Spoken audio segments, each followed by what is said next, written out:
Bonjour, nouvelle semaine sur le Bitcoin. À quoi faut-il s'attendre? C'est ce que nous allons voir dans l'analyse du jour. Mais avant de commencer, n'oubliez pas de vous abonner, de mettre un petit pouce bleu et de laisser un commentaire. Alors, je sais que vous êtes habitués à ce que le lundi il y ait une grosse vidéo avec l'analyse weekly, etc. Mais contrairement à d'habitude, eh bien justement, aujourd'hui, ça va être une toute petite vidéo, tout simplement parce que l'analyse weekly, eh bien, ça n'a strictement rien changé depuis la semaine dernière, voire même depuis 2 semaines. Donc, je ne vais pas encore répéter ce que j'ai répété les semaines précédentes. Si vous voulez une analyse weekly, allez tout simplement voir les dernières vidéos. On a même une analyse mensuelle qui a été faite vendredi, que je vous conseille d'aller voir. Voilà, on va pas non plus voir d'alcoin vu que j'avais pas prévu de faire d'alcoin aujourd'hui. D'ailleurs, n'hésitez pas en commentaire à me donner vos altcoins préférés parce qu'à partir de demain, comme chaque semaine, j'en fais 2 par jour. Voilà, donc aujourd'hui, petite vidéo, sans perdre de temps, on va directement passer à l'analyse et en se dirigeant vers la cryptomap. Donc c'est la cryptomap de la semaine. Le Bitcoin a pratiquement corrigé toute la semaine. Du coup, l'ensemble des altcoins, pratiquement l'ensemble des altcoins le suivent. Donc on peut voir des corrections allant de 5 à globalement 20% en moyenne, avec comme d'habitude quelques petits altcoins qui font bande à part. On a un petit 9% sur IMX, 8 sur XDC, MKR qui fait 15%, SNX 13%, etc., etc. Le cryptofear, voilà, enfin le cryptofear, il commence à devenir un peu plus intéressant. Comme vous le savez, le cryptofear, quand il est entre les 50 et les 60, c'est une des zones qui nous intéresse le moins. Là, il se rapproche des 40. Comme vous le savez, souvent en tendance haussière, le niveau des 40, c'est un gros niveau de support. C'est régulièrement même le niveau de bottom des petites corrections, bien entendu, en tendance haussière. Donc, il est repassé dans la zone des 40.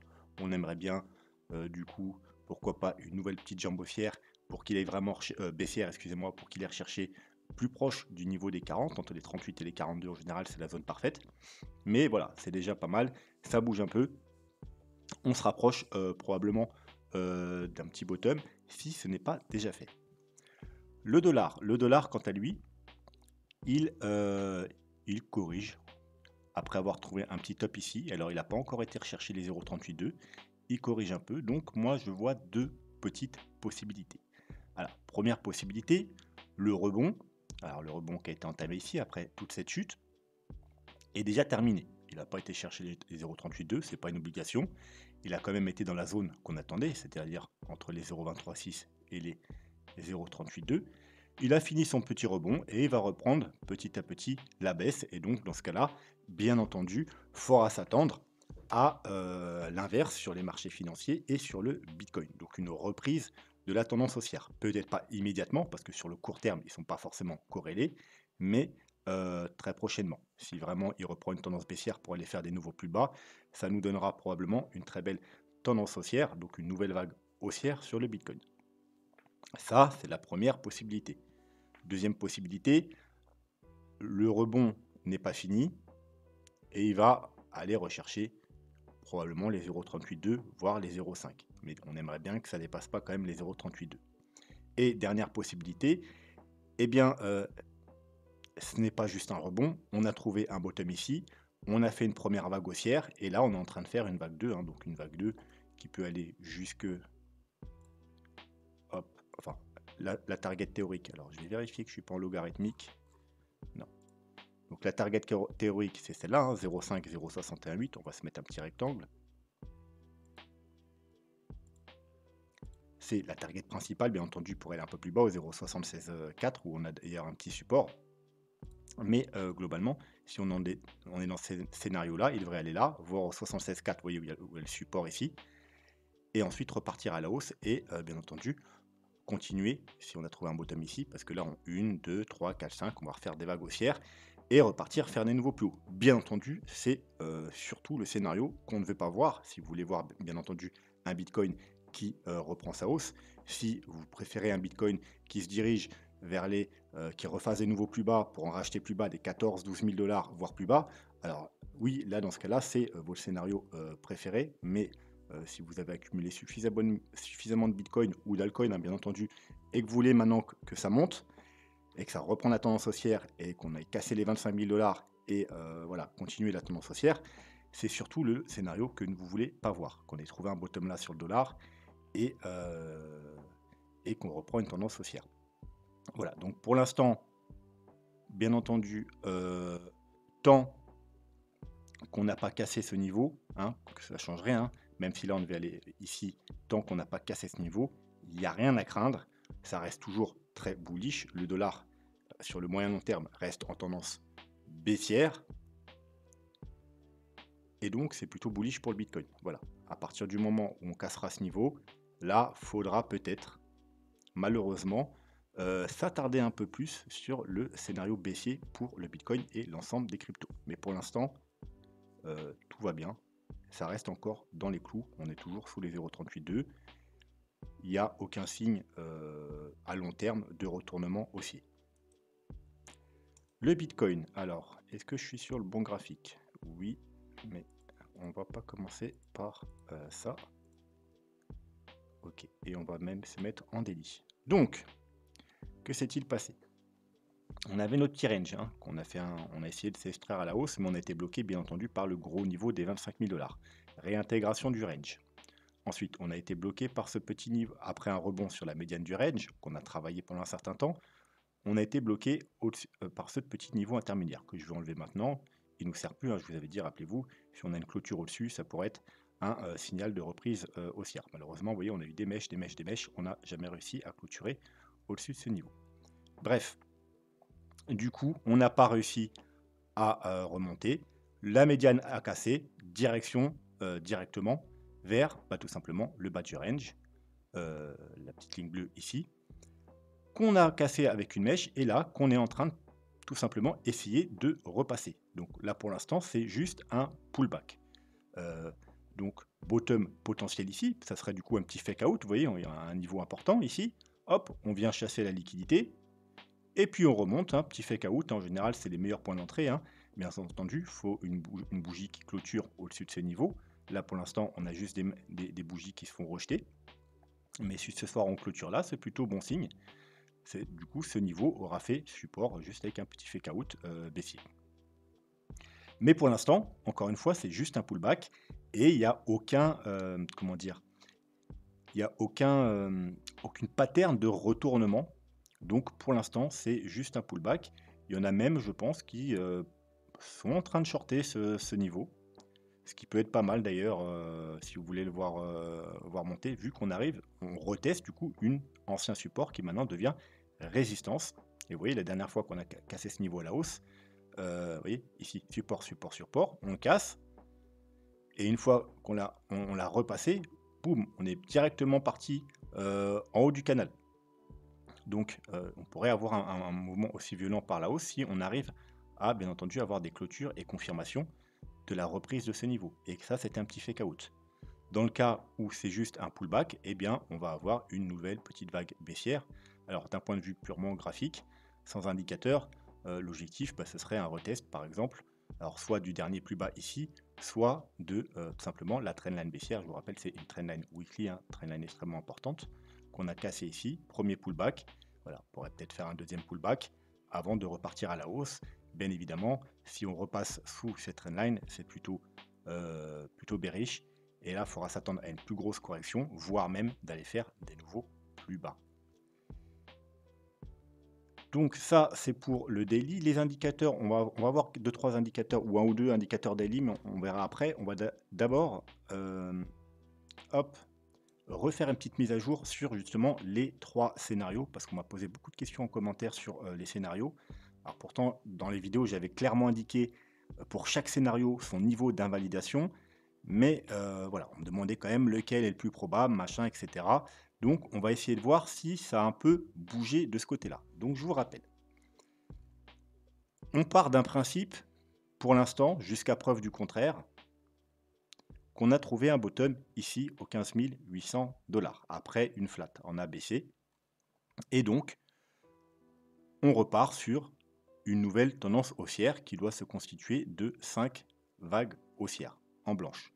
Alors, c'est peut-être même des sous-vagues, hein, après, il y aura peut-être encore... mais on part déjà sur 5 premières vagues haussières. Donc, cette première vague haussière, cette vague 1, doit elle-même être constituée de 5 vagues haussières. Donc, on va peut-être zoomer un peu du coup. On va s'enlever le RSI pour l'instant, pour y voir plus clair. Donc on a une première vague. Une vague 2 corrective, une vague 3, et ensuite 4, 5. Bon. Et c'est là que plusieurs scénarios rentrent en jeu. Le premier scénario, qui maintenant à l'heure actuelle, à l'heure d'aujourd'hui, pour moi c'est le moins probable, c'est celui-là. Voilà. 1, 2, 3, on a eu une 4 ici, hein, qu'on avait racheté d'ailleurs, on avait pris les premiers profits ici, les autres targets c'était celle-là, pour finir notre vague 5. Et donc ce premier scénario dit bien qu'on a le bas de notre vague 4 ici, mais que la vague 5 n'est pas terminée, que là on a juste fait une vague haussière, on serait dans une vague 2, je vais la dessiner, et je vais la mettre d'une autre couleur si possible. Donc je dirais qu'on a fait une première, elle est déjà d'une autre couleur, c'est parfait, on a fait une première vague 1, là on serait dans une vague 2, ensuite on aurait quelque chose de 3, 4 et 5 pour terminer cette fameuse 5 bleue et du coup cette fameuse 1 blanche. Bon, eh bien, à l'heure actuelle, c'est le scénario auquel je donne le moins de probabilité. Tout simplement parce qu'on a déjà été très bas. Vous savez que la target principale, alors je vais l'enlever maintenant pour y voir plus clair, vous avez compris le scénario, 1, 2, 3, 4, 5. La target principale d'une vague 2, c'est les 0,5, 0,618. Donc on va se mettre un Fibo, hop, et vous voyez que la target principale de ce scénario, c'était ces niveaux-là. Hop, qu'on a déjà cassé. On est parti chercher quoi? On est reparti chercher les 0,764 et même pratiquement touché, vous voyez, on va peut-être zoomer encore, pratiquement touché à quelques dollars près les 0,854. Donc c'est une correction très puissante pour une vague 2. C'est des corrections assez rares. C'est pas impossible, hein. Vous savez qu'une vague 2, ça peut corriger jusqu'au double bottom, hein. Ça peut pas dépasser. Par contre, une fois que ça dépasse, bah, c'est clairement scénario invalidation totale. Une vague 2 ne peut pas aller plus bas que son point de départ, que le point de départ de la vague 1. Mais plus on s'éloigne des 0,618, plus les probabilités qu'on soit dans une vague 2 diminuent. Alors, si on avait, comme je vous ai dit en début de vidéo, si on avait trouvé un bottom ici, ce qui est possible, mais pour l'instant, il n'y a aucun vraiment, il n'y a pas de bottom qui se dessine. Là, on serait même peut-être plus dans une sorte de bear flag. Vous voyez, une sorte de bear flag. Bear flag, c'est une figure corrective, hein, qui a tendance du coup à casser vers le bas. Vous voyez, on chute, on monte comme ça en petit escalier, et ensuite on rechute, hein. Vous voyez, c'est à peu près la même chose qu'ici, même si celui-là il est un peu moins propre, quoique il n'est pas non plus dégueulasse. Vous voyez, hop, c'est les choses comme ça, les bear flags. On a une chute, on corrige en escalier comme ça, et hop, on casse vers le bas. Bon bah, vous voyez, c'est un peu ce qui a l'air d'être ici. Vous voyez, comme ici, on chute, on monte en escalier, et on casse vers le bas. Donc pour l'instant, c'est pas une figure bullish, c'est pas une figure de retournement pour l'instant. Ça pourra le devenir, mais à l'heure actuelle, c'est plus une figure de continuation baissière. Donc c'est pour ça que je dis à l'heure actuelle, ce scénario-là, c'est celui que je lui donne le moins de probabilité. Plus le temps va passer, et si jamais on casse ce niveau-là, bien entendu, on refait une jambe baissière, ce scénario, il aura, alors bien entendu, hein, il n'est pas invalidé total tant qu'on ne casse pas ici, mais voilà, si on recasse ce niveau-là, les probabilités seront vraiment très très faibles qu'on soit dans ce scénario, de l'ordre de 5-10%. Donc c'est le scénario, pour l'instant, je lui donne le moins de probabilité. Bien entendu, si là, dans les heures, les jours qui viennent, on ne fait pas un plus bas et on commence à monter, ok, c'est possible. Mais voilà, en plus, vous voyez, la vague 2 est vraiment assez longue, hein. Vous voyez, la vague 1, c'est la vague 4, c'est plutôt ici le bottom. Voilà, la vague 1 est là, une vague 2 en général, vous voyez, ça fait quelque chose comme ça. Là, vous voyez qu'elle est déjà assez longue. Donc, mais si elle devait traîner, une vague 2 plus grande qu'une vague 1, c'est extrêmement rare. Une vague 2, c'est une vague corrective. Théoriquement, elle n'est pas censée être plus longue que la vague impulsive. Vous voyez, c'est un truc qui corrige. Là, c'est une correction si on remonte. Mais là, voilà, c'est pour ça que c'est le scénario que je lui donne le moins de probabilité. Bon. Deuxième scénario. Eh bien, tout simplement, alors on va s'enlever les fibos hein, pour y voir plus clair. Deuxième scénario. Alors, on va s'enlever aussi ça. On va même s'enlever ça qui nous sert plus, hein, vu qu'on c'était là où on a fait notre point d'achat pour notre vague 4. Donc maintenant, vous avez pris vos profits ici, vous avez mis normalement votre stop en positif. Et voilà, si ça chute, votre stop est pris, vous avez pris vos profits ici, voilà, trade gagnant. Même si on n'a pas été atteindre les autres targets, c'est pas grave, ça arrive pas toujours, donc on va s'enlever ça pour se éclaircir le graphique. Donc le deuxième scénario, c'est tout simplement que la vague 4 ne serait pas terminée et qu'on serait dans une grande vague 4. Et pareil, un peu comme dans l'autre scénario, le temps va être un facteur. Plus ça va traîner, plus les probabilités qu'on soit dans ce scénario vont diminuer. Tout simplement parce que vous voyez, une vague 4, ça ne peut pas faire comme ça. C'est une vague corrective, elle ne doit pas durer un mois. Bref, donc ce scénario, hop, on va se mettre en daily pour y voir plus clair. On va se remettre comme ici. Ce serait qu'on soit dans une flat, hein. Un peu comme en weekly sur le Bitcoin, la grosse correction. Donc une vague baissière, 2 et là 3. Et ensuite, on doit avoir 3, parce qu'une flat c'est 3 vagues haussières et 5 vagues baissières. Donc pour l'instant, vous pouvez voir qu'on a bien 1, 2, 3, 1, 2, 3. Enfin, normalement, il faut diminuer un peu le time frame pour le voir mieux. 1, 2, 3, 1, 2, 3, et là, 1, 2, 3. Donc d'après ce scénario, on va encore chuter. Vous voyez que là, c'est juste normalement une vague 4, et ensuite on aura une vague 5 pour terminer la flat. Ça, c'est si on est dans ce scénario.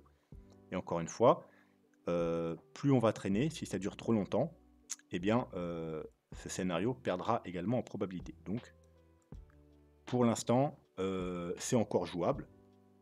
Même si on se met le RSI, vous pouvez voir que avec le RSI, on va se mettre même en daily. Vous voyez que ce mouvement-là, est-ce que je peux faire un petit dessin? Tout ce mouvement-là, vous voyez que c'est le même mouvement. C'est un mouvement correctif en 1, 2, 3. Alors oui, là on a été faire des plus hauts, c'est normal parce que c'est une flat. Vous voyez que là, on a l'impression qu'on continue la hausse, alors que là, on voit bien que c'est un mouvement correctif. 1, 2, 3, une flat. Et donc, ce qu'on veut voir dans une flat, comme je vous ai dit, et c'est tout simplement donc 3 vagues baissières. Donc là, on ne les voit pas bien parce qu'on est en... Voilà. Donc 3 vagues baissières. Donc 1, 2, 3. 3 vagues haussières. 1, 2, 3.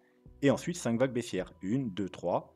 Bon, il nous manque la 4 et la 5. Bon, là, on est probablement dans la 4 si on est dans le scénario. Et ensuite une 5.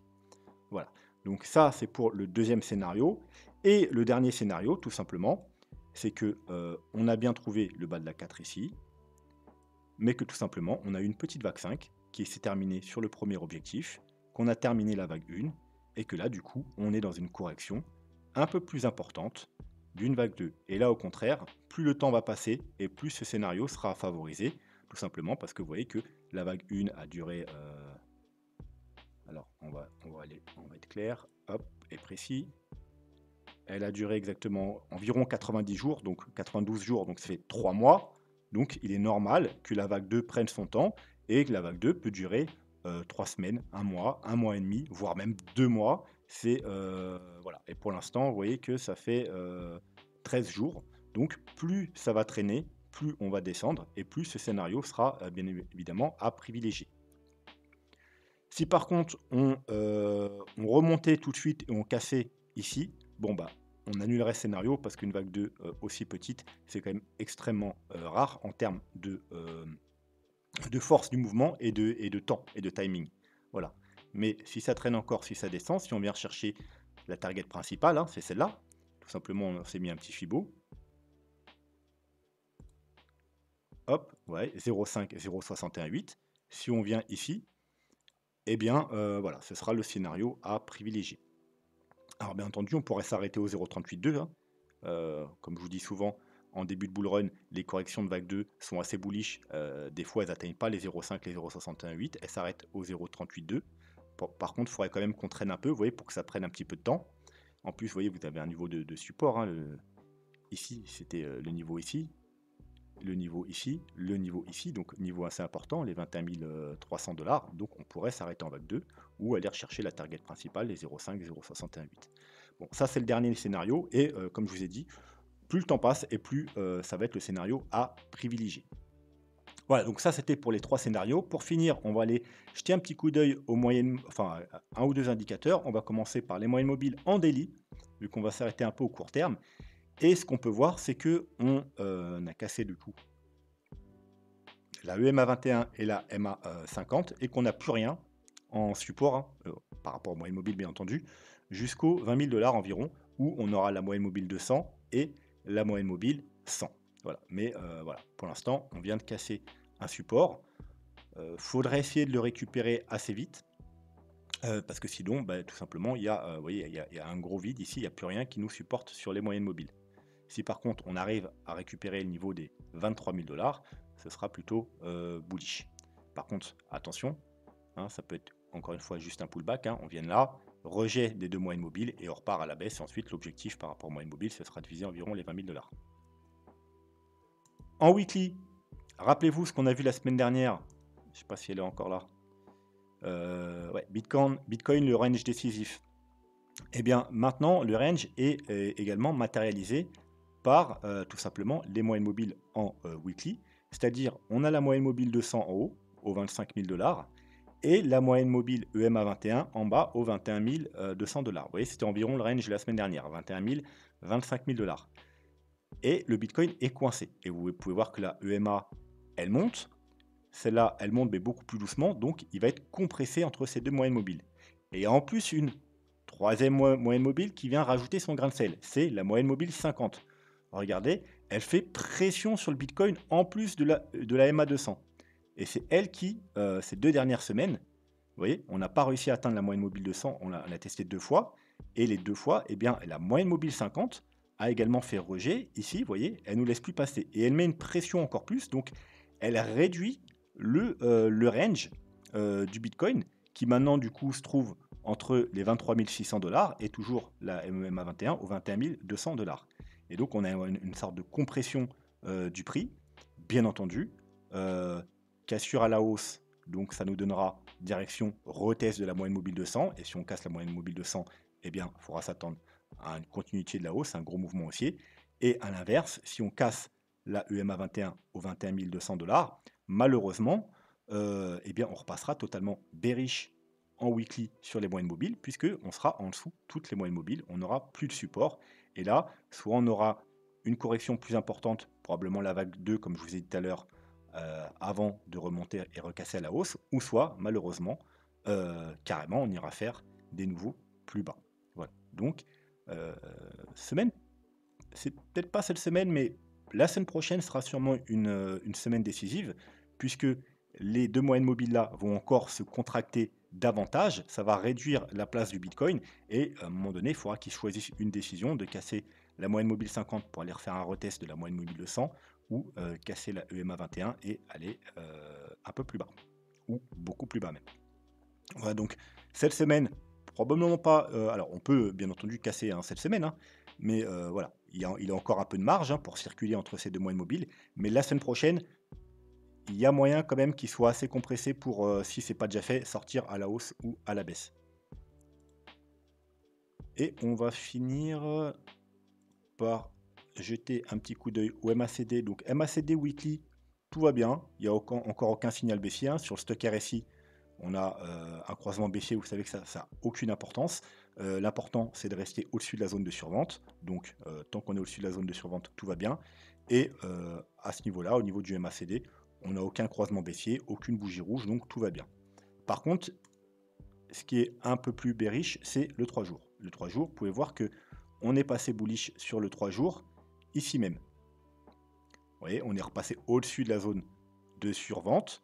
On a eu le croisement bullish, les premières bougies vertes, et depuis, donc c'est depuis le 6 décembre, on est bullish. Vous voyez, on est bullish, on est bullish, on est bullish. Malheureusement, là, on a confirmation baissière.